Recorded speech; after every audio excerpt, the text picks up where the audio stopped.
ሉቃስ ወንጌልን አስታከን መሰረት አድርገን በሉቃስ ወንጌል ላይ ተመስርተን ልንሰራ የፈለግነው የእግዚአብሔር መንግስት ህይወትን ሞዴላችንን ክርስቶስ አድርገን ለመሄድ ባለፈው የጀመርነው ክፍል አለ። የመጀመሪያውን የተማርነውን ትምህርት ያላገኛችሁ ሰዎች እሱን መከለስ የምችል አይመስለኝም።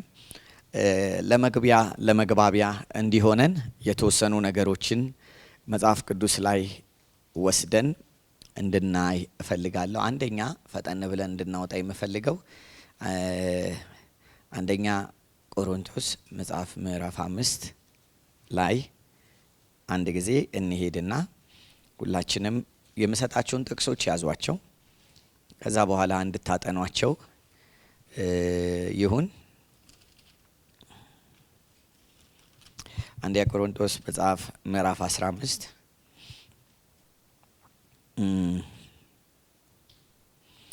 ቁጥር 42 ጀምሮ እስከ ቁጥር 49 ድረስ ያለውን ክፍል አንድ ላይ እንድናነበው ፈልጋለሁ። መጽሐፍ ቅዱስ የያዛችሁ ሰዎች እንደዛ እናድርግ። የሙታን ትንሣኤ እንዲሁ ነው የሚለው የለም? እሺ ከሱ ጋር እናንብብ ሁላችንም። 1 2 3 የሙታን ትንሣኤ ደግሞ እንዲሁ ነው። በመበስበስ ይዘራል፣ ባለመበስበስ ይነሳል።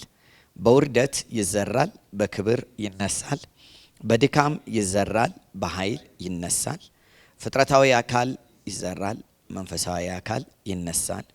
ፍጥረታዊ አካል ካለ መንፈሳዊውም አካል አለ። እንዲሁ ደግሞ ፊተኛው ሰው አዳም ሕያው ነፍስ ሆነ ተብሎ ተጽፏል። ኋለኛው አዳም ሕይወትን የሚሰጥ መንፈስ ሆነ። እሺ እንደገና እንድገመው ይሄን ፓርት ምን ይላል? ፊተኛው ሰው አዳም እሺ እንደገና በደንብ ይዩት። ፊተኛው ሰው አዳም ሕያው ነፍስ ሆነ ተብሎ ተጽፏል። ኦኬ። ስለዚህ መጀመሪያ አሁን ለመግባቢያ እንዲሆነን ትምህርታችንን ስንሰራ እንደዚህ እንሰራለን። ፊተኛው ሰው አዳም ሕያው ነፍስ ሆነ። ኋለኛው ሰው ወይም ደግሞ ኋለኛው አዳም ሕይወትን የሚሰጥ መንፈስ ሆነ። እሺ ስለዚህ የሁለቱም ስም ማን ነው? አዳም ነው። አዳም የግለሰብ ስም አይደለም። አዳም የምን ስም ነው? የግለሰብ ስም አይደለም። አዳም የዘር ስም ነው። ፊተኛው ሰው አዳም አይደለም የሚለው፣ ኋለኛውስ አዳም ነው የሚለው። አይታችሁታል። ስለዚህ ስንት አዳሞች አሉ ማለት ነው? ሁለት አዳሞች አሉ። ስንት? የፊተኛው አዳም፣ የኋለኛው አዳም። የፊተኛው አዳም ምን ሆነ ነው የሚለው? ሕያው ነፍስ ሆነ። ከዛስ የኋለኛው አዳም ደግሞ ሕይወትን የሚሰጥ መንፈስ ሆነ። ስለዚህ የፊተኛው ሰው አዳም ሕያው ነፍስ ሆነ፣ የኋለኛው ሕይወትን የሚሰጥ መንፈስ ሆነ ከተባለ የፊተኛው ሰው አዳም ሊያካፍል የሚችለው ምንድን ነው? ሕያው ነፍስ ነው። የኋለኛው አዳም ሊያካፍል የሚችለው ምንድን ነው? ሕይወት ያለው መንፈስ ነው። አብረነን። ስለዚህ የፊተኛው ሰው አዳም የሚባል አለ፣ የኋለኛው ሰው አዳም የሚባል አለ። የፊተኛው ሰው አዳም ዘፍጥረት ላይ የምናውቀው አዳም ምንድን ነው? ሕያው ነፍስ። የሁለተኛው የኋለኛው አዳምስ ሕይወትን የሚሰጥ መንፈስ። ስለዚህ የኋለኛው አዳም ሕይወትን የሚሰጠው ለማን ነው?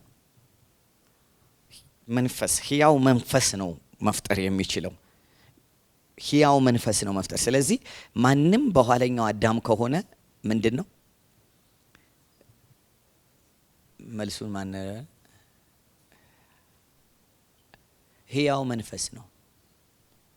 ትምህርቱን በደንብ እንድትሰሙኝ እፈልጋለሁ። አንብቡት፣ ቃላችሁን አንብቡት፣ ቃሉን። ፊተኛው ሰው አዳም ሕያው ነፍስ ሆነ ተብሏል። ኋለኛው አዳም ህይወትን የሚሰጥ ምን ሆነ? መንፈስ ሆነ። ስለዚህ የኋለኛው አዳም መስጠት የሚችለው ምንድን ነው? ህይወት ያለው መንፈስ ነው። ስለዚህ ማንም ከኋለኛው አዳም ጋር ሲጋጠም የሚሆነው ምንድን ነው? ሕያው መንፈስ ነው የሚኖረው። ከመጀመሪያው አዳም ጋር በስጋ በመወለድ ምን አለን? ሕያው ነፍስ አለን። ከኋለኛው አዳም ጋር ደግሞ በመጋጠም ምን ሆነናል? ሕያው መንፈስ። ስለዚህ ሁለት ምኖች አሉ፣ አዳም አሉ። ሁለቱም ደግሞ የሚሰጡት የሚያካፍሉት ነገር የተለያየ ነው። ያኛው ምንድነው ማካፈል የሚችለው? ሕያው ነፍስ። ይሄኛውስ ሕያው መንፈስ፣ ህይወት ያለው መንፈስ፣ ሕያው መንፈስ። እሺ፣ ስለዚህ ሁለት አዳሞች አሉ የሚለውን ያዙልኝ። እንደገና መጽሐፍ ቅዱሳችሁ ላይ በሮሜ መጽሐፍ ምዕራፍ 5 ላይ ሂዱልኝና ከሱም አንድ ክፍል እንድንይዝ እፈልጋለሁ። ለመግባቢያ ነው ብያችኋለሁ። የምናወራቸው ነገሮች እንዲያያዙልን ስለምፈልግ ነው ይሄን የማነሳው። ሮሜ መጽሐፍ ምዕራፍ 5 ላይ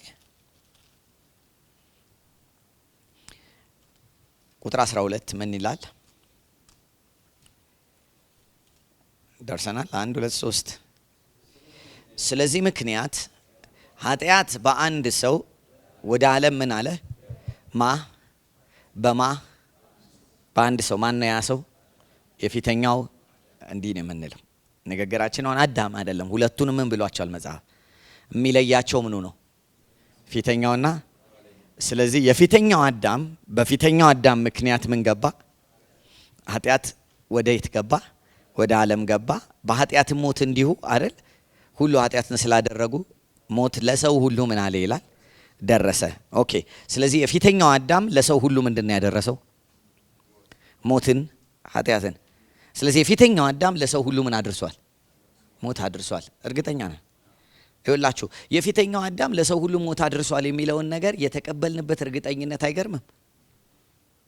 በጣም እኮ ጥያቄ የሌለው ኮንፊደንስ ነው ያለን እዚህ ላይ። የፊተኛው ሰው ለሰው ሁሉ ምን አድርጓል?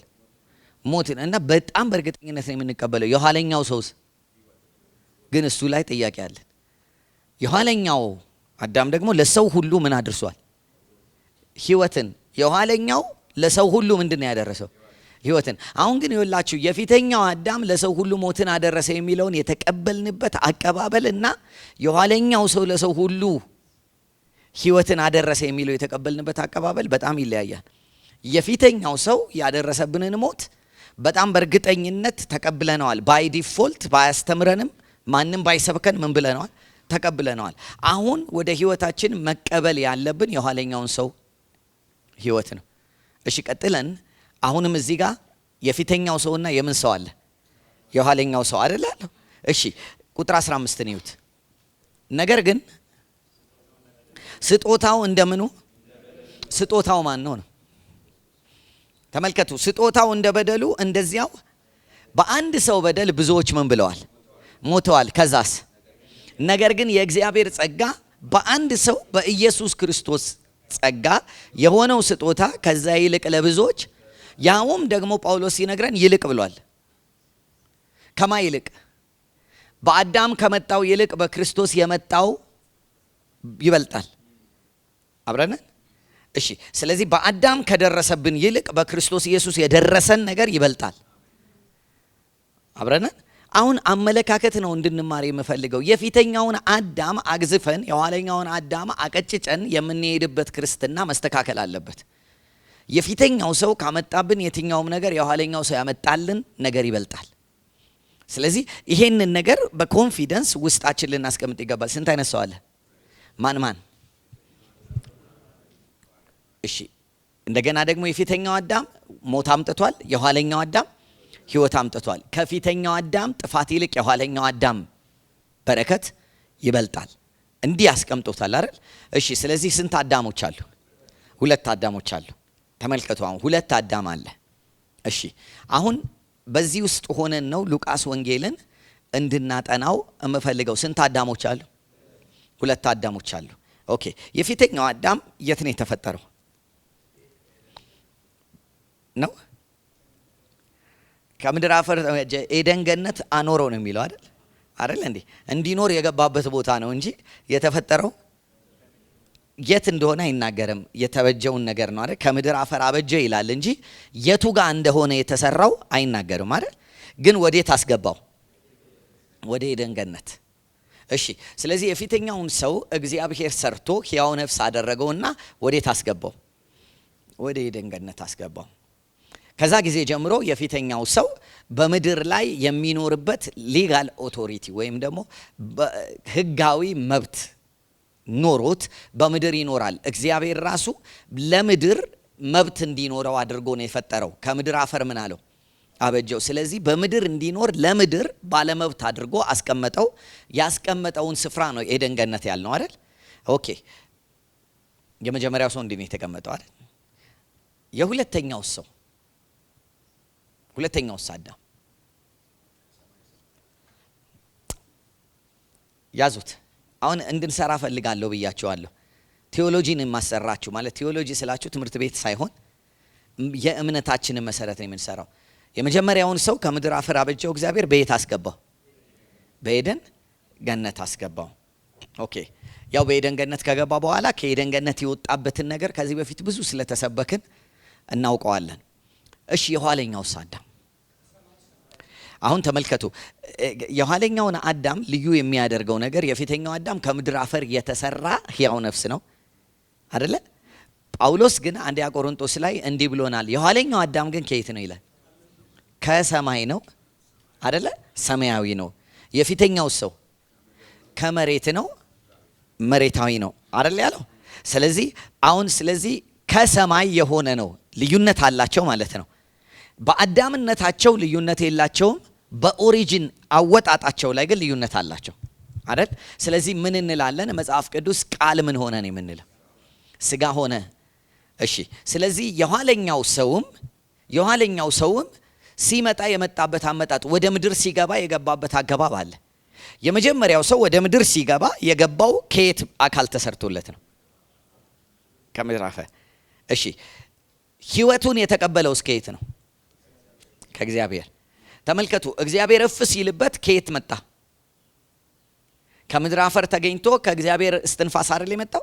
ስለዚህ አካሉ ማደሪያው ከየት ነው የተሰራው? ከምድር አፈር ነው የተሰራው። የመጣውሳ ማንነቱ ከእግዚአብሔር ነው። ስለዚህ ተጋጥመው አንድ ላይ ሕያው ነፍስ ሆነ። ከዛ የት ኖረ? በኤደን ገነት ኖረ። ኋለኛውስ አዳም አሁን ተመልከቱ፣ ከሰማይ ነው አይደለ እንዴ? ግን መጽሐፍ ቅዱስ ሲናገር ቃል ምን ሆነ ነው የሚለው? ስጋ ሆነ። ስለዚህ ከምድር አፈር ተበጀ አይልም፣ ግን ምን ሆነ ይላል? ስጋ ሆነ ይላል አይደለ? እንደውም ደግሞ ዕብራውያን ሲወስደው እኮ ይሄንን ቃል እንዲህ ይላል፣ መስዋዕትና የሚቃጠልን አይደል ቁርባን ወይም እንደዚህ አይነትን ነገር አልወደድክም፣ ግን ምን አዘጋጀህልኝ? ስጋን አዘጋጀህልኝ። ስለዚህ ስጋ ተዘጋጅቶለት ነው አይደለ? ኦኬ። ስለዚህ ሁለቱም በምድር ላይ ሌጋል ህጋዊ የመኖር መብት እንዲኖራቸው ምን አስፈልጓቸዋል? ስጋ አስፈልጓቸዋል። ማንና ማ? የፊተኛው አዳምና የኋለኛው። ስለዚህ የኋለኛው አዳም በምድር ለመኖር ለመስራት ምን ያስፈልገዋል? ስጋ ያስፈልገዋል። ልዩነታቸው ምንድነው? የፊተኛው አዳም ስጋው ከየት ነው የተሰራው? የኋለኛው አዳም ደግሞ ምንድነው የተዘጋጀለት? ስጋ ነው የተዘጋጀለት። ቃል ምን ሆነ ነው የምንለው? ስጋ ሆነ። ስለዚህ እግዚአብሔር በራሱ አሰራር ስጋን እንዲያገኝ አድርጎታል፣ አካል እንዲያገኝ አይደል? እሺ። ስለዚህ ሁለት ምኖች አሉ፣ አዳሞች አሉ። ሁለቱም አዳሞች በምድር እንዲሰሩ ምን አስፈልጓቸዋል? አካል አስፈልጓቸዋል። ለሁለቱም ምን አይነት አካል ተሰጥቷቸዋል? የስጋ አካል ተሰጥቷቸዋል። ለዚህ ነው ኢየሱስ ክርስቶስ በምድር ላይ ለመስራት መብትም ስልጣንም የኖረው ምን ስላለው ነው? ስጋ ስላለው ነው። ዮሐንስ መልእክት ላይ ሄዳችሁ ስታነቡ ክርስቶስ በስጋ እንደተገለጠ የማይታመን መንፈስ እርሱ ምንድነው ይላል? ሄሎ የክርስቶስ ተቃዋሚ ነው ይላል። ይኸውላችሁ የክርስቶስ ኢየሱስ ተቃዋሚ ነው የተባለው ማንን በስጋ የማይቀበል ክርስቶስ በምን አልተገለጠም የሚል። ስለዚህ ምን ማለት ነው? ክርስቶስ በስጋ የመገለጡ ጉዳይና ስጋ ለብሶ በምድር የመኖሩ ጉዳይ በጣም ትልቅ የሆነ መንፈሳዊ ዓለም ላይ ጫና አለው። አብረን ለዚህ ነው እኔ ሌባ አይደለሁም እኔ በምኑ ገባለሁ ነው ያለው? በበሩ ገባለሁ ሲል እያለ ያለው ስጋ ለብሼን የምገባው እንጂ ስጋ የለበሰ ተጠቅሜ አልገባም። አብረነን ስጋ ለብሶ ነው የገባው። ሰይጣን ግን ስጋ የለበሰ ተጠቅሞ ነው የገባው። አብረነን። ስለዚህ ኢየሱስ ምን ለብሶ ገባ? እሺ ለምን ብለን ስናስብ ይሄንን ነገር እንድንይዝ እፈልጋለሁ። የኋለኛው ምን ለመሆን? አዳም ለመሆን። አብረነን። እሺ ስለዚህ በምድር ላይ ስንት አዳሞች አሉ? 2 አዳሞች አሉ ማለት ነው አይደል? ምንና ምን? ፊተኛውና የመጀመሪያው አዳም በኃጢአት ወድቆ ኤክስፓየር አድርጓል አይደል እንዴ? በአካል ኤክስፓየር አድርጎ ተቀብሯል፣ በስብሷል፣ አፈር ሆኗል። አፈር ነህና ወደ አፈር ትመለሳለህ የሚለው ነገር ተከናውኖበታል። የመጀመሪያው አዳም ነው ያልኩት አይደል እንዴ? ስለዚህ የመጀመሪያው አዳም ሁል ጊዜ ለሰው የሚያካፍለው ምኑን ነው? መበስበስን ነው። ሁል ጊዜ ለሰው የሚያካፍለው የሆነ ዘመን ላይ ወደ አፈር ምን ማለትን ነው? መመለስን ነው እየሰራ ነው። የኋለኛው አዳም ደግሞ በምድር ላይ ኖሮ ከዛ ወደ መበስበስ አልሄደም። ቅዱሱን መበስበስን ያይ ዘንድ አቶም እንደሚል መጽሐፍ የሞትን ጣር አጥፍቶ እግዚአብሔር ምን ብሎታል? አስነስቶታል። ስለዚህ እሱ ማካፈል የሚችለው ምንድን ነው? አለመበስበስን ነው። ለዚህ ነው መጽሐፍ ቅዱስ በአንደኛ ጢሞቴዎስ ላይ እኔ የምሰብከው ወንጌል አለ ጳውሎስ፣ ተዚህ ይላቸዋል። በእኔ በምሰብከው ወንጌል እግዚአብሔር አለ የዘላለምን ሕይወትና ምንን አለመጥፋትን ወደ ዓለም ወደ ብርሃን አውጥቶታል። ማለት በኢየሱስ አለመበስበስ አለመጥፋት የሚባለው ነው ይመጣል። በአዳም ምንድን ነው የመጣው? ስለዚህ ይኸውላችሁ አዳምም ክርስቶስም በእኔና በእናንተ ላይ ይገለጣሉ። በስጋ ኖረን በምድር ላይ ያለውን ኮንትራት ጨርሰን ስንሄድ የማን ነው? ያ የፊተኛው አዳም ነው። ምናችን ላይ? አካላችን ላይ። ከሞት ደግሞ የማይበሰብሱ ሆነን ስንነሳ የማን ነው? የክርስቶስ ነው። ተግባብተናል። ስለዚህ አሁን ሁለቱም በማን ነው የሚሰሩት ነው? በሰው ልጅ ላይ ነው። ሁለቱም በሰው ልጅ ላይ ይሰራሉ። አሁን ሁለቱም በሰው ልጅ ላይ ስለሚሰሩ መጽሐፍ ቅዱስ እንዴት እንዳስቀመጣቸው እዩ። እሱን የፊተኛውን አዳም ምን ይለዋል? ሕያው ነፍስ። ስለዚህ በሰው ልጅ ላይ ሊሰራ የሚችለው በምናችን ነው? በነፍሳችን ነው። ስለዚህ አማኝም ሆነን በነፍሳችን ስንኖር ማን ነው እየሰራ ያለው? አዳም። ተከታተሉኝ። እሱ ምን ሆነ ነው የሚለው? ለዚህ ነው እኮ ጳውሎስ ሲናገር በአእምሮአችሁ መታደስ መቼ ሁሌ አዳም እንዳይሰራባችሁ ሁሌ በአእምሮ መታደስ ማለት ነፍሳችሁ ሁል ጊዜ ምን ይበል? ይታደስ። ምክንያቱም የአዳም ነገር የሚሰራው በማን ነው? በነፍስ ክልል ነው። ክርስቶስስ የሚሰራው። ስለዚህ እሱ ህይወትን የሚሰጥ ምን ሆነ? ስለዚህ ክርስቶስ እንዲሰራብን ካስፈለገ ምናችን ነው አክቲቭ መሆን ያለበት? መንፈሳችን ነው ማለት ነው። ስለዚህ አማኝ ክርስቶስ በእርሱ እንዲገለጥ ሁል ጊዜ ማድረግ ያለበት ነፍሱን ምን እያለ እያደሰ፣ ማንን እያሳነሰ? አዳምን። መንፈሱን ደግሞ እያጠነከረ፣ ማንን እየጨመረ? ክርስቶስን ሊሄድ ይገባዋል ማለት ነው። ስለዚህ አሁን ሁላችንም የሆነ ነገር እንድናስብ እፈልጋለሁ። የፊተኛው አዳምና የኋለኛው አዳም ስንል ማጋን የሚጫወቱት ኳስ ሜዳው የት ነው? እኛው ነን። ኳስ ሜዳው እኛው ነን። በደንብ ስሙ። ሄሎ አብራችሁኝ ናችሁ? ኦኬ። ሁለቱም አንድ ወቅት ላይ በስጋ ተገልጠዋል። ሁለቱም በምን ተገልጠዋል? የዛሬ 2000 ዓመት በስጋ በአካል ምን ብሏል? የኋለኛው አዳም። የዛሬ ደግሞ 6000 ዓመት ፊተኛው አዳም በምን ተገልጧል? በአካል ተገልጧል። ሁለቱም በአካል ተገልጠው የአካል ዘመናቸውን ጨርሰው ሄደዋል። ሁለቱም የአካል ዘመናቸውን ጨርሰው ሲሄዱ ግን ሲስተም ሆነው ነው የቀሩት። መተዳደሪያ ሆነው ነው የቀሩት። ወይም ደግሞ በፍጥረት ላይ በምድር ላይ በሚኖሩ ሰዎች ላይ የሚሰራ ምን ሆኖ ነው የቀጠሉት? ሲስተም ሆኖ ነው የቀጠሉት። አብረናል። ስለዚህ አሁን ሁለቱም በማ ላይ ይሰራሉ ማለት ነው። አንድ የሆነ አዳም የተባለ ሰው ነበር። የፊተኛው አዳም የዛሬ ስንት ዓመት ከእግዚአብሔር እድል ተሰጥቶት ነበረ።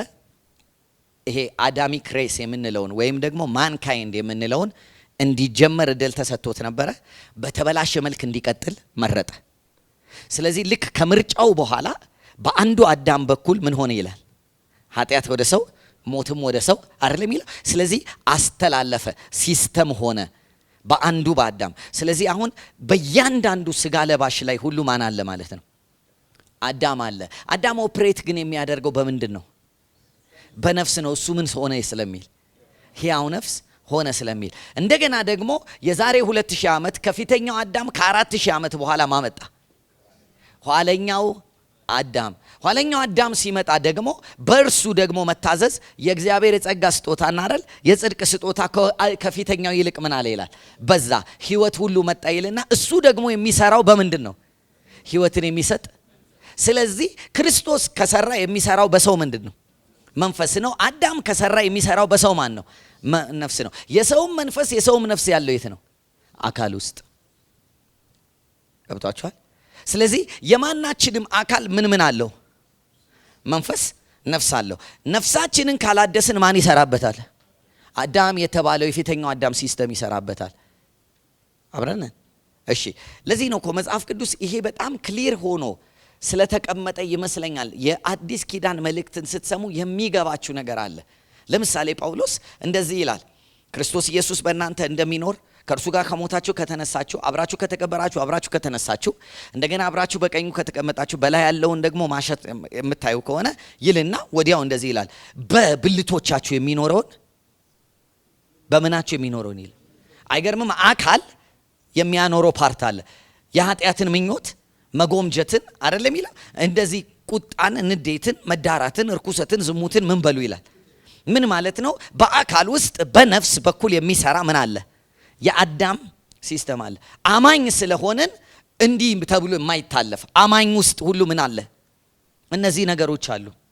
አብራችሁ ናችሁ አሉ እኮ። አሁን እኮ እኔ ማስተማር አይጠበቅብኝም። የሉም እንዴ? አሉ። ለምን ሪያሊቲውን አናወራም? አሉ። እነዚህ ነገሮች መካድ አይደለም መጽሐፍ ቅዱስ የሚያስተምረን። በአይምሯችሁ መታደስ ተለወጡና በምድር ያሉትን ብልቶቻችሁ ምን በሉ ግደሉ ይላል። ስለዚህ በምድር ያሉ ብልቶቻችንን መግደል ማለት ጣቴን መቁረጥ ሳይሆን በነፍሴ የተቀመጠን ጥመት ያለውን የክፋት እውቀት ምን ማለት ነው? መቀየር ነው። ምክንያቱም አዳምና ሔዋን ለነፍሳቸው ነው እውቀት የተካፈሉት። ምን አይነት እውቀት? የክፋት እውቀት። የክፋት እውቀት ከተካፈሉበት ጊዜ ጀምሮ በአካል ውስጥ ይህ የክፋት እውቀት ራሱን በተለያየ አይነት ኃጢአት ይገልጣል። በቁጣ፣ በንዴት፣ በስድብ፣ በምቀኝነት፣ በቂም፣ በተለያዩ ነገሮች ራሱን ይገልጣል። አማኝ በሆንን ጊዜ እኛ የነዚህ ነገሮች የሆነ እንትን አይደለንም፣ ኢሚዩኒቲ አልተሰጠንም። የት ነው ያሉት? በምናችን ላይ? ነፍሳችን ላይ። ምናችን ውስጥ ባለው አካላችን። ልክ እንደዛው ደግሞ ጽድቅ፣ ጥበብ፣ ቅድስና፣ ማስተዋል፣ ፍቅር፣ ቸርነት፣ በጎነት፣ የዋሃት፣ ራስን መግዛት ምናችን ላይ? መንፈሳችን ላይ። ምናችን ውስጥ? አካላችን ውስጥ። ስለዚህ ይሄ አካል የሚባለው ነገር የመንፈስና የነፍስ ማደሪያ ነው ስንል ነፍስና መንፈስን ደግሞ ማናማ ተከፋፍለውታል? የፊተኛው አዳምና የኋለኛው አዳም። ይሄ እንድትይዙልኝ ነው የፈለኩት። አሁን የፊተኛው አዳምና የኋለኛው አዳም ምንና ምንን የተካፈሉት? አካልን አይደለም የተካፈሉት፣ መንፈስንና ነፍስን ነው። እነርሱ ነፍስንም የተካፈለው በአካል ይገለጣል፣ መንፈስንም የተካፈለው በአካል ይገለጣል። አብረንን እየሄድን ነው። ይከብዳል? እሺ፣ እንደዚህ ከሆነ በኋላ እንዲህ እናድርግ። የኋለኛውን አዳም የመጀመሪያውን አዳም አየነው አይደል? ከምድር አፈር ተገኘ፣ ሕያው ነፍስ ሆነ፣ በኤደን ገነት ተቀመጣል። እሺ፣ የኋለኛውን አዳም እንየው። የኋለኛውን አዳም መጽሐፍ ቅዱስ ሲናገር ቃል ስጋ ሆነ ብሎ ዮሐንስ ላይ ይነግረናል። ሉቃስ ላይ ግን ሲናገር ቃል ስጋ ሆነ አይለንም። መንፈስ ቅዱስ በአንቺ ላይ የልዑልም ኃይል ከአንቺም የሚጸነሰው የልዑል እግዚአብሔር ልጅ ይባላል አይደል ያለው። ወንድ አላውቅም ስትለው ከማን ይወለዳል አላት? ከመንፈስ ቅዱስ። ዮሐንስ ምን ሆነ ይላል? ቃል ስጋ ሆነ። እንዴት ሆኖ ስጋ እንደሆነ አያብራራልንም ዮሐንስ። ቃል ምን መሆኑን ነው። ሉቃስ ላይ ግን ስትመጡ ቃል እንዴት ስጋ እንደሆነ ያብራራል። በአንቺ ላይ የእግዚአብሔር መንፈስ ምን ይላል? ይመጣል፣ እርሱ ይጸልልሻል። ከዛ በኋላ ምን ትያለሽ? ትወልጃለሽ፣ ትጸንሻለሽ። ወንድ አላውቅም ዘር የለም ስትለው ይሄ ቃል ዘር ነው ያላት እኮ። አሁን የሚነገርሽ ቃል ምንድን ነው? ዘር ነው። ስለዚህ መንፈስ ቅዱስ ይመጣና ዘሩን አንቺ ውስጥ ያስገባል። ስጋን አዘጋጀልኝ አይደለም ይላል አይደለ? ስጋን አካልን ይሰራል። ከእርሷ አካል ተሰራና እርሷ ውስጥ ተቀምጦ ከ9 ወር በኋላ ምን ሆነ? ተወለደ። እሺ እንደዚህ ላስቀምጥላችሁ። በጣም ማስተምረው ትምህርት መልክ ያለው የሆነ እንዲቀጥል ስለምፈልግ በደንብ ስሙ። ዮሐንስ ወንጌል ምዕራፍ 1 ቁጥር 1 ቃል ምን ሆነ ነው የሚለን? ቃል ነበረ፣ ቃል እግዚአብሔር ነበር፣ በእግዚአብሔር ዘንድ ነበር ይልና ሁሉ በእርሱ ሆነ ካለ በኋላ ወደ ቁጥር 14 ላይ ቃል ምን ሆነ? ስጋ ሆነ። ከዛስ ጸጋንና እውነትን ተሞልቶ በእኛ መካከል ምን አለ ይላል? አደረ። አደረ የሚለው ቃል ታበርናክል አደረገ ነው የሚለው። ታበርናክል ማለት ምን ማለት ነው? ድንኳን አይደለ? አንድ ጊዜ የሆነ ቃል ፈልስፈን ነበረ። ደኮነ እንድንግባባበት ነው። አማርኛው ላያጸድቀው ይችላል። ምን አለ? ምን ማለት ነው? ራሱን ምን አደረገ? በመካከላችን ገለጠ። ወይም ደግሞ ልክ አዳም ተሰርቶ በኤደን ገነት እንደተቀመጠ ቃልም በማ መካከል ተቀመጠ? በሰዎች መካከል። አማኑኤል ተባለ፣ እግዚአብሔር ከኛ ጋር አይደል የተባለው። አሁን እዛ ጋር አደረ የሚለው ወዲያው ሄዳችሁ ስታነቡት ታበርናክል የሚለውን የማደሪያውን ድንኳን ስም ነው የወሰደው። በእኛ መካከል ምን አለ? አደረ። እሺ መጽሐፍ ቅዱሳችሁ በሚገርም ትክክለኝነት የትንቢት ፍጻሜ ማለት ነው።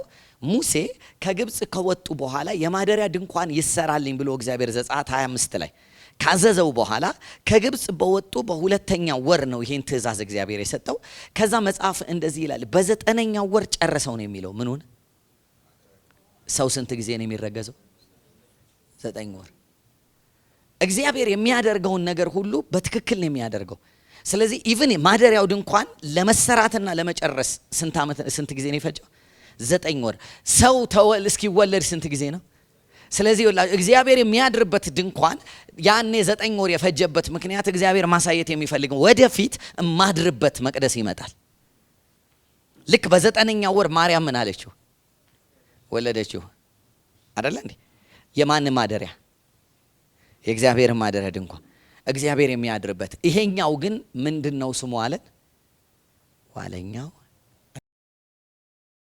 ቃስ ላይ ሄደን በዚህ መነጽር ስንት አዳሞች አሉ አልኩኝ? 2 አዳም። እስካሁን የነገርኳችሁን ነገር ያዙት። የፊተኛው አዳም ከየት ነው? ከምድር ነው። ከምንድን ነው የተገኘው? ከአፈር ነው። ምንድን ነው የሆነው? ሕያው ነፍስ ነው የሆነው። ኋለኛው አዳም ከየት ነው? ከሰማይ ነው። ስለዚህ ምናዊ ነው? ሰማያዊ ነው። ምንድን ነው የሆነው? ቃል ስጋ ሆነ፣ ሕይወትን የሚሰጥ መንፈስ ሆነ። ሁለቱም ግን አካል ለብሰው በአንድ ወቅት ላይ ምን ብለዋል? ኖረዋል። ልዩነታቸውን ተመልከቱ። ይሄኛው አዳም በመረጠው ምርጫ በስብሶ ተረስቷል፣ እንደ ግለሰብ እንደ ሰው። ይሄኛው ደግሞ የኋለኛው አዳም በመረጠው ምርጫ ምን ብሏል?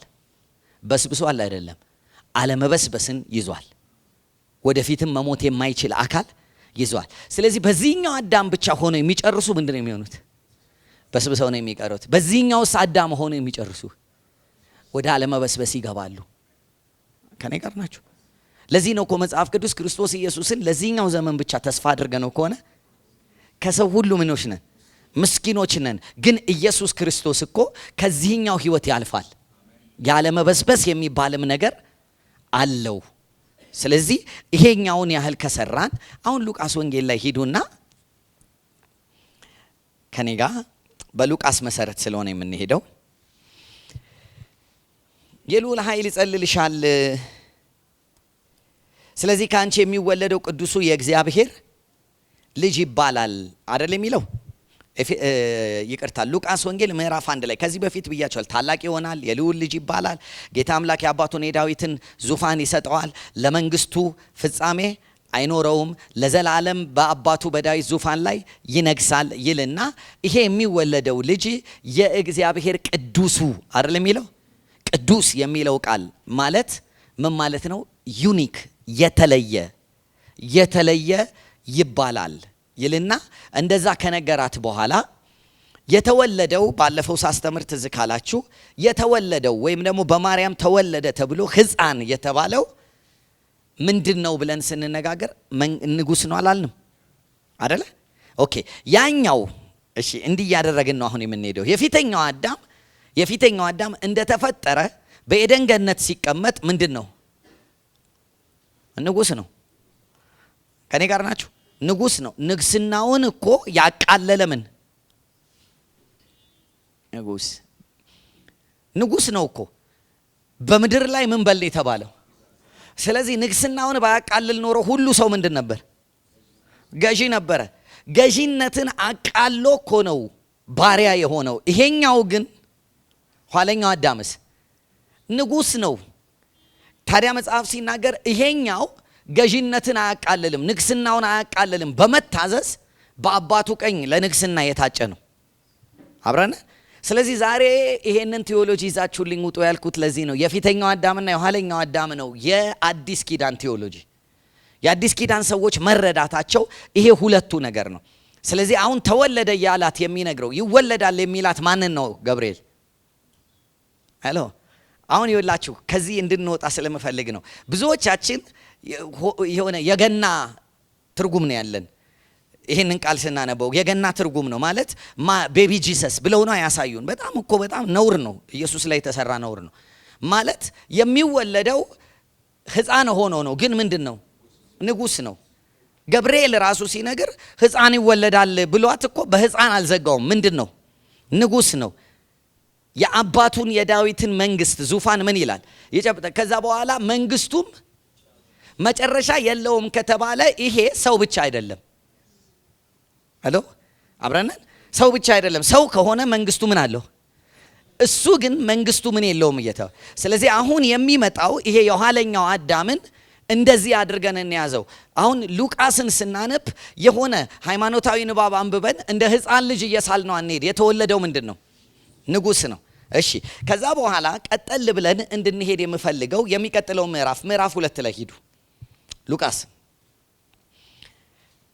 ተስፋ አደርጋለሁ አሁን የሁለቱ ሰዎች ቴዎሎጂ እየገባችሁ ነው አይደል? የፊተኛው የኋለኛው በደንብ ያዙ። የሆኑትን ያልሆኑትን ልዩነታቸውን ይዘን ምዕራፍ 2 ላይ ሄዱና ምዕራፍ 2 ላይ ቁጥር 9 ቁጥር 10 ላይ የጌታ መልአክ ወደ እነርሱ ቀረበ፣ የጌታም ክብር በዙሪያቸው አበራ፣ ታላቅም ፍርሃት ፈሩ ካለ በኋላ መልአኩም ይልና እስቲ አንብቡት እንዲህ አላቸው። ምን ይላል? እነሆ ለሕዝብ ሁሉ የሚሆን አንድ ነገር፣ ለሕዝብ ሁሉ የሚሆን ዩኒቨርሳል ነው። ለምን ሁሉ? እሺ በአንዱ በአዳም በኩል ሞት ለስንት ሁሉ? ስለዚህ ይሄኛውም ለሰው ሁሉ የሚደርስ ነው። አብረናል ያዙት። ያኛው ለሰው ሁሉ እንደደረሰ ይሄም ለሰው ሁሉ ነው የሚደርሰው። ያኛው ለሰው ሁሉ የሚደርሰው በምን በኩል ነው? በነፍስ በኩል ነው። እቺን ያዙልኝ። ይሄኛው ስለ ሰው ሁሉ የሚደርሰው በምንድን ነው? ለዚህ ነው በመንፈስ ዳግም ያልተወለደ ይሄኛው አይደርሰውም። ዳግም ተወለዱ የተባለበት ምክንያት ማን እንዲደርሰው ነው? በመንፈስ የሆነው ህይወት እንዲደርሰው። የክርስቶስን መካፈል የሚችለው ማን ነው ማለት ነው? ዳግም ልደት ያገኘ። ዳግም ልደት የሃይማኖት መቀየር አይደለም። ዳግም ልደት የኋለኛውን አዳም መጋጠሚያ ነው። አብረናል። እሺ ስለዚህ እንያዝ። ያኛውም ለሰው ሁሉ ተብሏል። ይሄኛውም ለማ ሁሉ? ለሰው ሁሉ። ያኛው ለሰው ሁሉ የሚደርስ ነው። የፊተኛውም አዳም ደርሷል እኮ ለሰው ሁሉ። በምንድን ነው የደረሰው? የዚህን ተቃራኒ ውሰዱት፣ አንብቡልኝ አንድ ጊዜ። መልአኩ ምን አለ? ለሰው ሁሉ የሚሆን ምን? እስቲ በሉት። እሺ ይሄ ኋለኛው አዳም ለሰው ሁሉ የሚሆን ታላቅ ደስታ ከሆነ የፊተኛው አዳምስ ለሰው ሁሉ የሚሆን ታላቅ ሐዘን ነው። ሄሎ አብረነን እንደዚህ እየሰራ እንድንሄድ ስለምፈልግ ነው። እሺ ብዙዎቻችን ጥቅሶች ስንጠቅስ ጎበዞች ነን፣ ግን ዝም ብለን አናሰራውም አይምሯችንን። ማንም በማ ቢሆን እሺ ዝም ብላችሁ እንዲያርጉት። ማንም በኋለኛው አዳም ቢሆን ምንድን ነው? አዲስ ፍጥረት ነው። ፊተኛው አዳም አልፏል። ጳውሎስ እኮ ማንም በክርስቶስ ሲል በሌላ አለ ማለት ነው። በማ ስለዚህ ይሄ በክርስቶስ የሚለውን ጥቅስ ስንጠቀም ወዲያው በጀርባ ልናስብ የሚገባን በማ የሚል ነው። ስለዚህ ይሄ ቴዎሎጂ ካልተሰራ በስነ ስርዓት አይምሯችን ውስጥ ክርስትና ቅርጹን ይዞ መቀጠል አይችልም። ሃይማኖት ነው የሚሆነው። እሺ ስለዚህ አሁን ይሄም ለሰው ሁሉ የሚደርስ ታላቅ ደስታ ከሆነ ያኛው ለሰው ሁሉ የደረሰ ምንድን ነው? ታላቅ ሐዘን ነው። ኦኬ እሺ ቀጥለን እናንብብ። ሁለቱም ዩኒቨርሳል ናቸው። ለሰው ሁሉ ደርሰዋል። ሁለቱም ደግሞ ያመጡት ነገር አለ፣ ልዩነቱ አይደል? ይሄኛው ምንድን ነው ያመጣው? ታላቅ ምን? ከዛስ የምስራች ነግራቸዋለሁና አትፍሩ፣ ዛሬ በዳዊት ከተማ መድኃኒት እርሱም ክርስቶስ ጌታ የሆነ ተወልዶላቸዋል። ተመልከቱ። ስለዚህ አሁን የተወለደው ምንድን ነው? መድኃኒት ነው። መድኃኒት ነው። ሳልቬሽን ምንድን ነው? መድኃኒት ነው። ስለዚህ በታመሙ ሰዎች መካከል ነው የተወለደው ማለት ነው አይደል? ስለዚህ እሱ መድኃኒት ከሆነ ያኛው ምንድን ነው? በሽታ ነው። አሁን ይኸውላችሁ ብዙዎቻችን እንዲህ እየሰራን ካልሄድን ክርስትናን አዳም የፊተኛው አዳም ምንድን ነው? በሽታ ነው። እንዲህ አንዳንዶቻችሁ እንዴት አዳምን ትነካዋለህ አይነት ነው የምታዩ። የፊተኛው አዳም ምንድን ነው? ወይ የኋለኛው አዳም ምንድን ነው? እሺ የኋለኛው አዳም መድኃኒት ከሆነ ያኛው ምን ይሁን? ፋርማሲ አይደለም እኮ። ምንድን ነው የሚሆነው? በሽታ። እስቲ በሉ እንዴ። ሁሉም በአንዱ በኩል ምን ሆነዋል ያለው? ታመዋል፣ ሞተዋል ካለን ምንድን ነው? በሽታ ነው። አሁን በሽታ ስል እንደው ካንሰር ምናምን ለመጨመሩበት እሱንም ነው። ምክንያቱም ይሄኛው ምንድን ነው? ስለዚህ እንዲህ እየሰራን እስቲ እንሂድ። አሁን አሳይመንታችሁ የሳምንቱ ምን እንደሚሆን ግን እያያችሁት ነው። ስለዚህ እንዲህ እየሰራን እንሂድ። ለሰው ሁሉ የሚሆን ምንድን ነው? ታላቅ ደስታ ነው። ያኛውስ ለሰው ሁሉ የሆነ ሐዘን ነው። ይሄ ለሰው ሁሉ የሚሆን ምንድን ነው? መድኃኒት ነው። ያኛውስ ለሰው ሁሉ የሆነ በሽታ ነው፣ ህመም ነው። አብረነን ኦኬ። እሺ ማቴዎስ ወንጌል መጽሐፍ ምዕራፍ 1 ላይ መጽሐፍ ቅዱስ የያዘ ሰው ይሄድና ገብርኤል የተናገረውን ነገር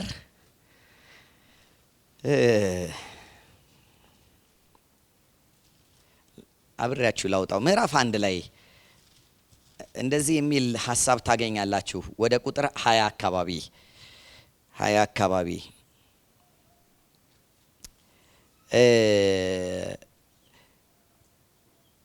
እነሆ የጌታ መልአክ በሕልም ታየው፣ እንዲህም አለ፣ የዳዊት ልጅ ዮሴፍ ሆይ ከእርሷ የተጸነሰው ከማን ነው? ቅድምም አይተነዋል። ከማን ነው? ከመንፈስ ቅዱስ ነው። እጮኛ ማርያምን ለመውሰድ ምን አትበል፣ አትፍራ። ከዛስ ልጅም ትወልዳለች፣ እርሱ ሕዝቡን ከኃጢአታቸው የሚል የለም። ስሙ ማን ትለዋለህ? የሽዋ ማለት አዳኝ ማለት ነው፣ መድኃኒት ማለት ነው። ከምናቸው የሚያደን ከምን? አሁን ተመልከቱ፣ ሕዝቡን ሁሉ ከምን ያድናል ነው የተባለው? ከኃጢአት ያድናል ሲባል አበበን ከበደን አይደለም። ሕዝቡን ሁሉ ከማ ያድናል ማለት ነው? አዳም። ኃጢአት የሚለው አዳምን ነው።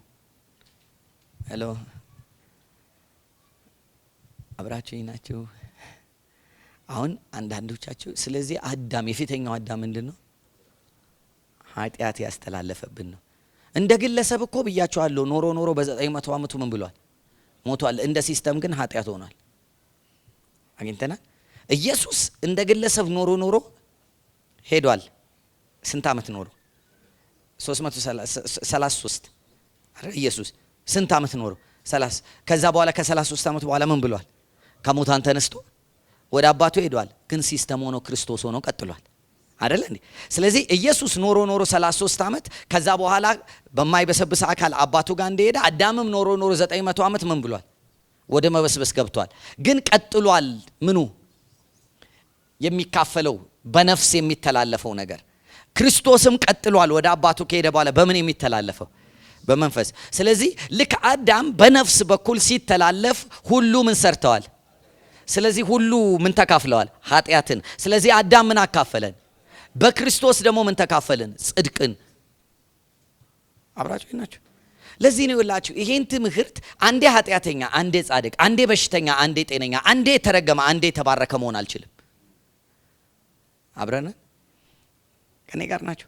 እንደ ዳነ ሰው ማሰብ ሲጀምር ማለት ነው በነፍሴ ሳስብ መርገም፣ በነፍሴ ሳስብ በሽታ፣ በነፍሴ ሳስብ ኃጢአት፣ በነፍሴ ሳስብ የሆነ ነገር ሊኖር ይችላል። እንደ ክርስቶስ ግን ዳግም በተወለደው ማንነቴ ግን የለም። አብረን አሁን ታዲያ እንዴት መኖር እንዳለብን እኮ ነው መጽሐፍ ቅዱስ በደንብ ቁልጭ አድርጎ የሚያስተምረን። እንዲህ እያሰብን እንሂድ። አሁን እየሰራው ያለውት ሂሳብ ገብቷቸዋል። በስንት ሰዎች? 2 ሰዎች ግን እንደ ሰዎች ቆጠርናቸው እንጂ ምንድን ናቸው? ስርዓት ናቸው። የኑሮ ስርዓት ሆነዋል። አብረናን አይደል? ኦኬ። ስለዚህ አሁን እንደዚህ ያለ ህዝቡን ሁሉ ከምን ያድናል? ከኃጢአት ያድናል ሲባል ቀጥታ እኮ ስሙን ምን ትያለሽ? መድኃኒት። ኢየሱስ ማለት ምን ማለት ነው? መድኃኒት ማለት ነው። ስለዚህ ይሄ ኋለኛው አዳም ስሙ ማን ነው? መድኃኒት ነው። የፊተኛው አዳም ስሙ ማን ነው?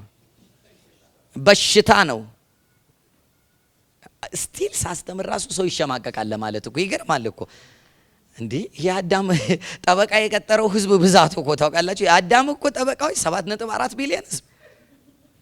እዚህ ቤት እንኳን አሁን ለአዳም ጠበቃ መቆማቸው ገርሞኛል። እያስተማርኳችሁ እኮ የፊተኛው አዳም የኋለኛው አዳም ማን ነው ስላችሁ በድፍረት ማን ነው መድኃኒት ካላችሁ በኋላ ኋለኛው አዳም ምን ይሆን ሲባል ፋርማሲ ልትሉ አይደለም። የኋለኛው አዳምና የፊተኛው አዳም በምንም አይገናኙም፣ ኮምፓቲብል አይደሉም። ክብር ለእግዚአብሔር ይሁን። እንድታስቡ ፈልጋለሁ። እግዚአብሔር የኋለኛውን አዳም የፊተኛውን አዳም የማከም ፕሮግራም የለውም። የፊተኛውን አዳም ከመንገድ የማስወገድ ፕሮግራም ነው ያለው። የሚታከም ነገር የለውም። የፊተኛው አዳም በኋለኛው አዳም እንዲተካ ነው።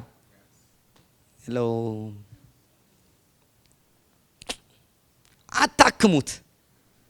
ምን ማለት አለበት?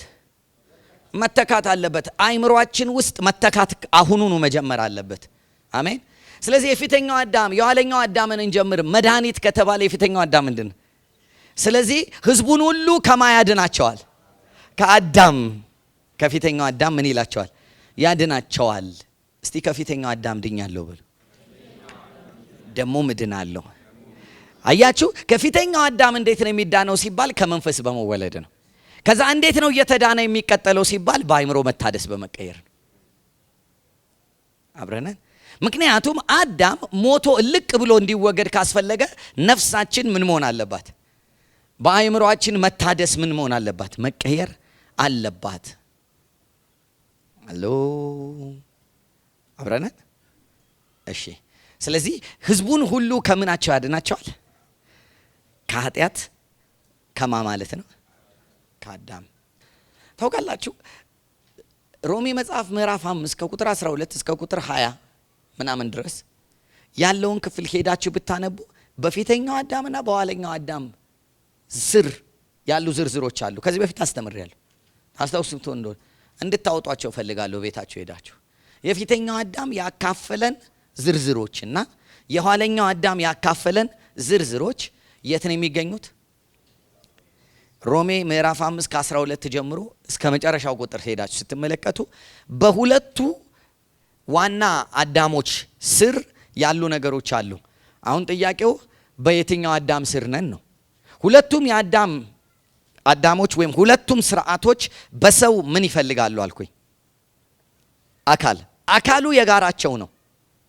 ሄሎ፣ አሁን ያላችሁ አካል የጋራ ንብረት ነው። አብራችሁ ናችሁ። የጋራ መጠቀሚያ ነው። የጋራ ሜዳ ነው። አካላችሁ ለማንና ሜዳ ነው? ለፊተኛው አዳምና የፊተኛው አዳም መስራት ሲፈልግ መቼም ቢሆን መንፈሳችሁን መጠቀም አይችልም። ምክንያቱም መንፈሳችሁ ለፊተኛው አዳም ሲልድ ነው። ሄሎ። ስለዚህ መጠቀም የሚችለው ማን ነው? ነፍሳችሁን ነው። ስለዚህ ሁሌ መጥቶ የሚጠቀመው በአስተሳሰባችሁ ነው፣ በስሜታችሁ በፈቃዳችሁ ክልል ነው። ስሜት ፈቃድና አስተሳሰባችሁን እንደ እግዚአብሔር ቃል ካላስተካከል ነው ምን እንሆናለን ማለት ነው? ማን እየተጠቀመ ያለ? የፊተኛው አዳም። ሉቃስ ላይ የቅድሙ ክፍል ቁጥር 14 እናንብበው። እግዚአብሔርንም ያመሰገኑ ይልና የመላእክቱ አብረውት የነበሩ ሰራዊቶች ምን አሉ ይላል?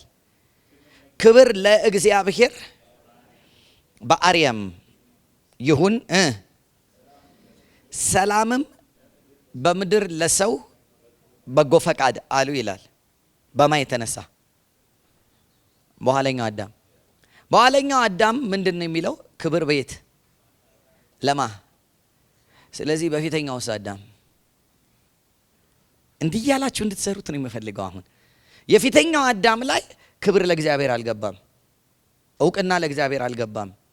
እውቅና ሁሉ ዳይቨርት አድርጓል ወደማ? ወደ ዲያብሎስ።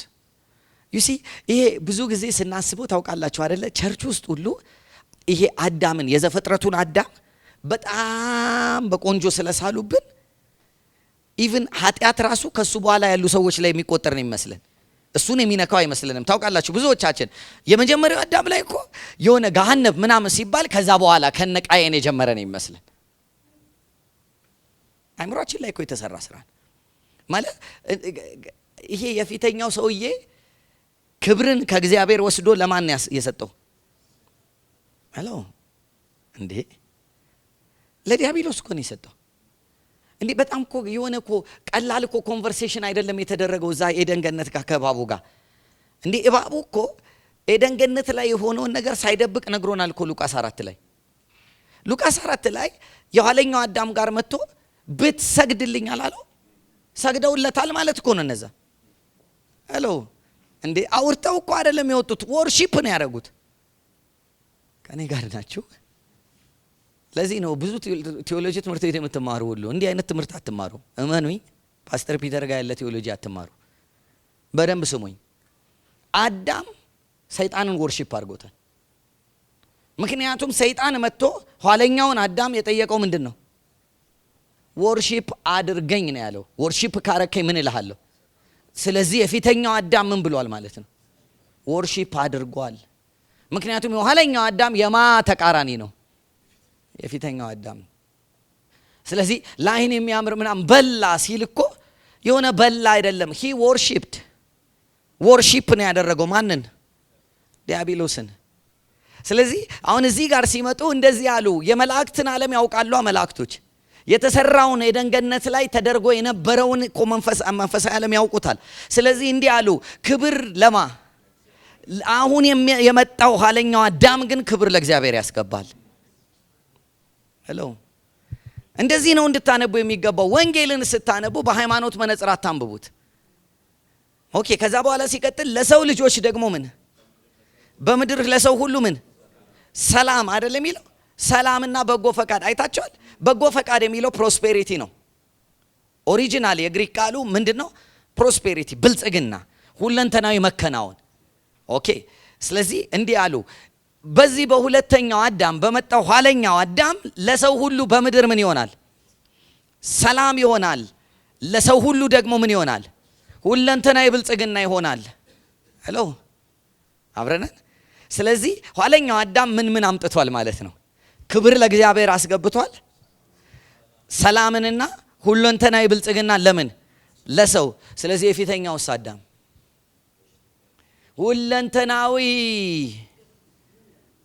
አግኝታ እንዲህ እንድትገቡ ነው የምፈልገው። ምን ያላመጣብናል አለ አግኝታችሁ እንዲህ እንዲገባ። ሁለንተናዊ ምንድነው ያመጣብን? ቀውስ፣ ሁለንተናዊ እርግማን፣ ሁለንተናዊ ጉስቁልና። የትኛው? እነዚህ ነው ይወላችሁ። የሆነ የጨከነ የህይወት አቋም ሊኖረን ይገባ። መዝሙር መዘመር አይደለም ህይወት። ክርስትና ጥሩ መዝሙር ማጥናት አይደለም፣ ከነቁጥሩ መዘመር አይደለም። ክርስትና ከአዳምና ከኋለኛው አዳም እየመረጡ ኑሮን ማስተካከል ነው። ብዙዎቻችን በስሜት ሌቭል ነው ክርስትናን እየኖርን ያለነው። ቁጭ ብለን ማሰብ መጀመር አለብን። የትኛው ላይ ነኝ ያለሁት? አዳምን ነው አሁን የመሰልኩት ወይስ የኋለኛውን ነው? የፊተኛው ላይ ነኝ የኋለኛውን? አሁን ኦፕሬት የሚያደርገው የፊተኛው አዳም ነው ወይስ የኋለኛው አዳም ነው? ኮንቲኒየስ ኮንሽስ የሆነ ነገር መስራት ከጀመርን በኋለኛው አዳም ብቻ መኖር እንጀምራለን።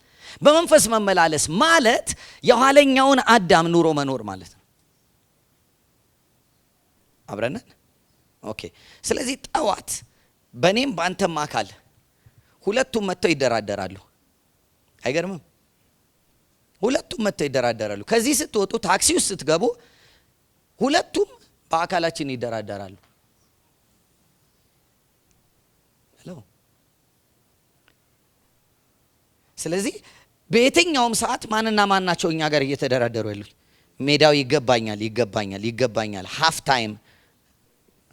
እየሰማችሁ የመንፈስ ፍሬ ካበዛን እንደነ ሜሲ እንጫወታለን ማለት ነው። ብዙ ጎል የኋለኛው አዳም ያገባል። ከዛ እንደገና ደግሞ ቡና ልንጠጣ ሄደን ይህንን ትናግን ነገር አይገርምም መባባል ስንጀምር ማን እያገባ ነው? ኋለኛው አዳም ማግባት ጀምሯል። ሜዳው የት ነው? ይሄ አካል ነው። እየሰማችሁኝ ነው? ዘፈን ቤት፣ ጫት ቤት አይደለም። የት ነው ሁሉ የሚያልቀው? ለዚህ ነው ይላችሁ ክርስትናን አሁን በብዛት በቁጥር በሞቅታ በምናምን አንተረጉመው። ተረጉመው እዚሁ ጋር እንዴት እንኖረው ወደሚለው መተን። ኦኬ አይገርማችሁም? እንዴት እንደው ሰው አንተ እባክህ ስለ እግዚአብሔር ይቅር በል እንዴት ትባላለህ? ነውር አይደል?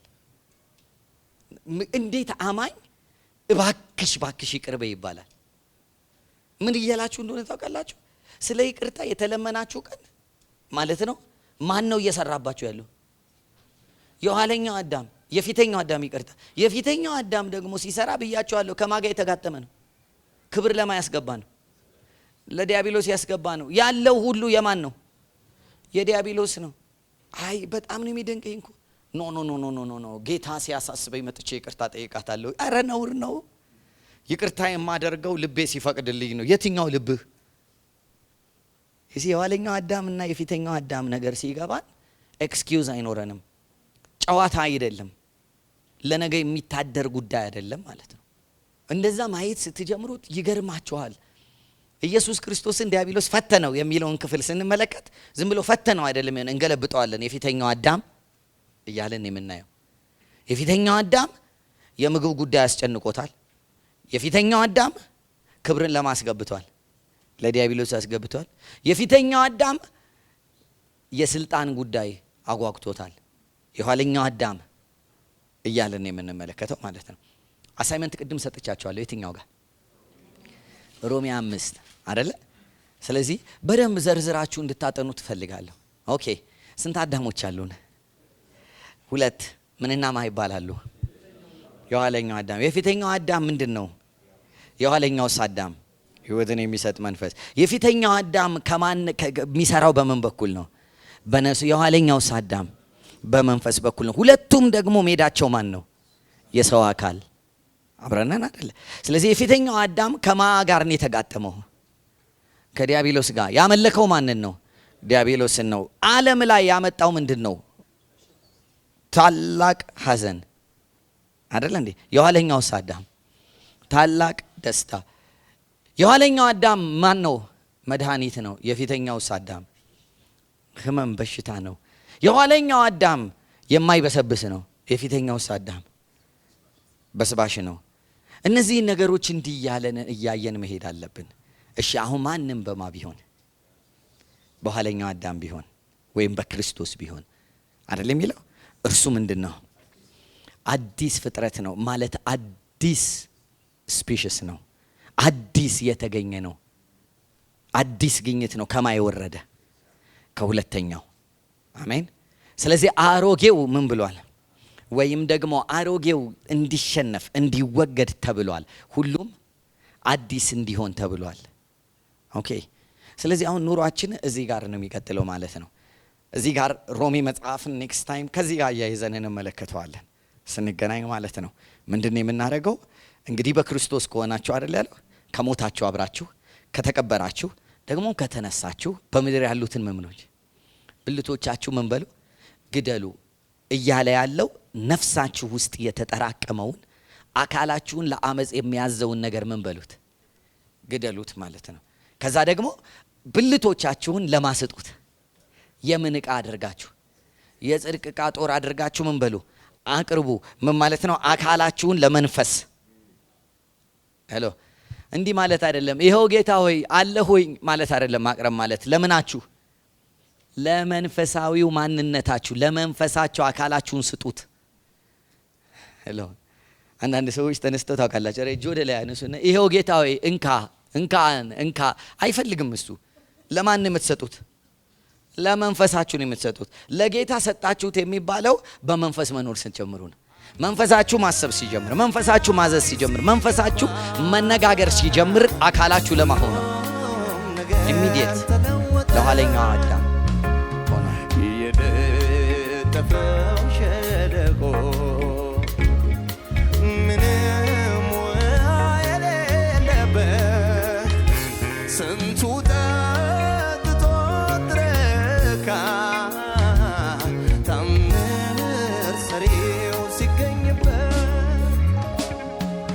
ሬት ያለው ሕይወት ሲቀምሱት ጣፈጠ አንተ